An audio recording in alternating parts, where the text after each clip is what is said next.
Numbers 20. In the first month, the whole Israelite community arrived at the desert of Zin, and they stayed at Kadesh. There Miriam died and was buried. Now there was no water for the community, and the people gathered in opposition to Moses and Aaron. They quarreled with Moses and said, "If only we had died when our brothers fell dead before the Lord. Why did you bring the Lord's community into this wilderness, that we and our livestock should die here? Why did you bring us up out of Egypt to this terrible place? It has no grain or figs, grapevines or pomegranates, and there is no water to drink." Moses and Aaron went from the assembly to the entrance to the tent of meeting and fell face down, and the glory of the Lord appeared to them.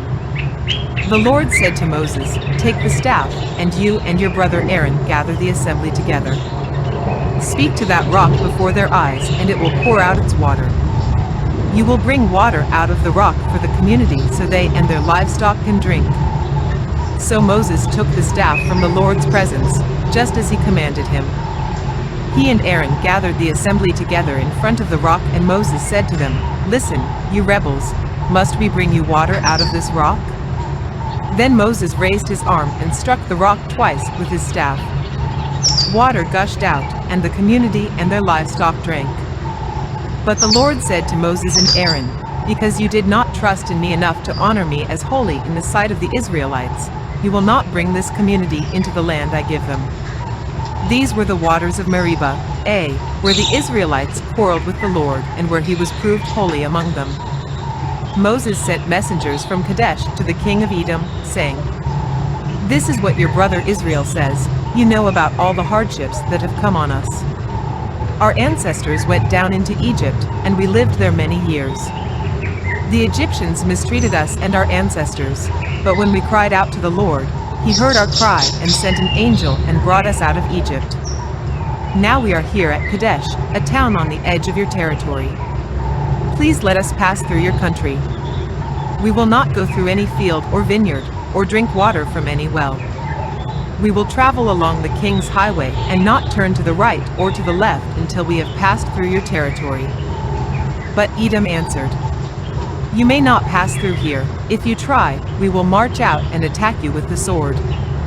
The Israelites replied, "We will go along the main road, and if we or our livestock drink any of your water, we will pay for it. We only want to pass through on foot, nothing else."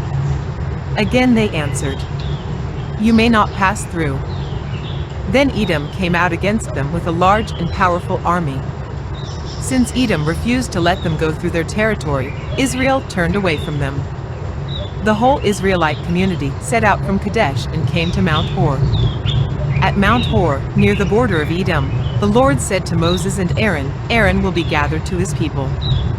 He will not enter the land I give the Israelites, because both of you rebelled against my command at the waters of Meribah. Get Aaron and his son Eleazar and take them up Mount Hor. Remove Aaron's garments and put them on his son Eleazar, for Aaron will be gathered to his people. He will die there." Moses did as the Lord commanded. They went up Mount Hor in the sight of the whole community. Moses removed Aaron's garments and put them on his son Eleazar. And Aaron died there on top of the mountain. Then Moses and Eleazar came down from the mountain, and when the whole community learned that Aaron had died, all the Israelites mourned for him 30 days.